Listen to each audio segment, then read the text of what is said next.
বুঝছো তো? আচ্ছা তুমি যে বুঝছো আমারে বুঝাও যে কেমনি কেমনি পাইতে ভালো লাগে। পারবে না? এটা কোনো কান নিচ্ছে।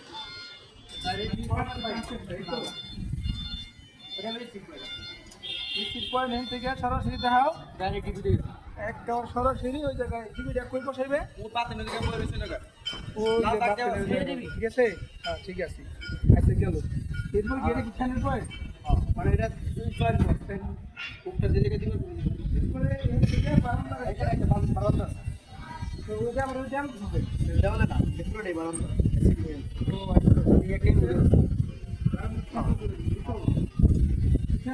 বেন্না যে একটা এই ছাড়গুলো যদি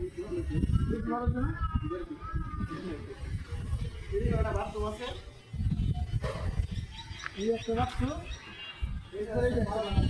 বারান্দা বাবা এক ফিট কমাই দাও আড়াই ফিট বারান্দা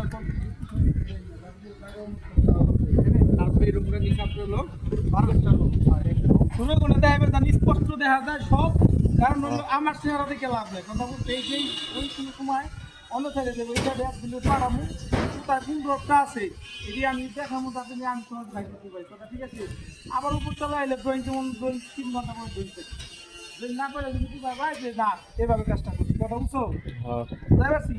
আজকে room 12 feet by 10 feet 12 feet by 12 feet কেন্দ্র নম্বর না ভাই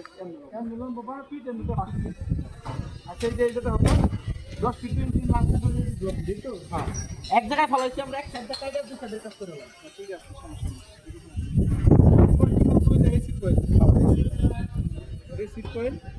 এরপরে এটা টানতে নিয়ে পুজো দিকে একটু ড্রপ দেবো হ্যাঁ একটু ড্রপ দেবো আর এটা মেন এটা আপনি করবা এটা গাছ লিখি আর এটা কোনো বাইক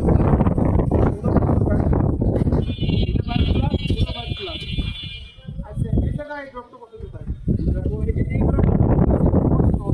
কাগজ করে যাওয়া দিই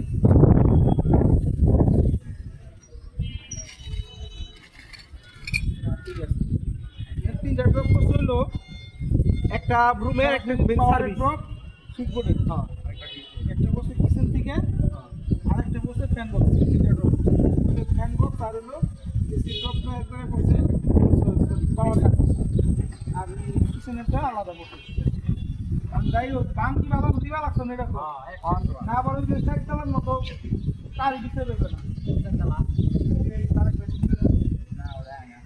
না পাইপ দিতে হবে না আমি গেলে বসা হইতো আমি চার রাখলে পরিশ্রম করে সময় আগে মনে করো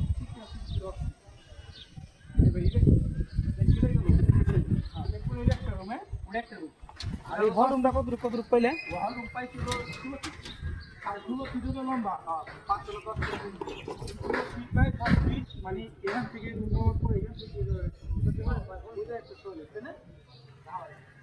আর এই যে একটা টয়লেট আছে আর যেমন আছে আছে পানি লাগাই করতে তারপর আবার